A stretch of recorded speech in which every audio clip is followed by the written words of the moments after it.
আসসালামু আলাইকুম। শুরুতেই জানিয়ে দিব আমাদের হাতে পাওয়া সর্বশেষ খবরের আপডেট।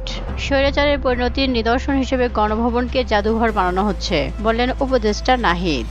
প্রতিটি হত্যার বিচার চাই, কাউকেই ক্ষমা করিনি, বললেন সাইদি পুত্র মাসুদ সাইদি।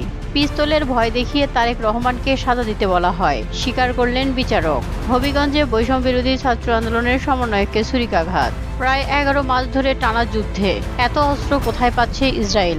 জানা গেছে যুক্তরাজ্য, যুক্তরাষ্ট্র, ইতালি এবং যুক্তরাষ্ট্রের সামরিক মজুদাগার অবস্থিত ইসরায়েলে এসব কিছুই এত অস্ত্রের যোগান দিচ্ছে ইসরায়েলকে।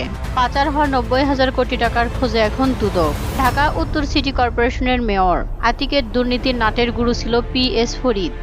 আগামীতে দেশের নেতৃত্ব দিবে গণ অধিকার পরিষদ, বলল নুরুল হক নূর। একটু বেশিই স্বপ্ন দেখছে নুরুল হক নূর। দর্শক, আপনার কি মতামত তা অবশ্যই কমেন্ট বক্সে লিখে জানাবেন। বিকাশ নুরু সম্পর্কে কাশ্মীরের বিশেষ মর্যাদা আর ফিরবে না, বলল অমিত শাহ।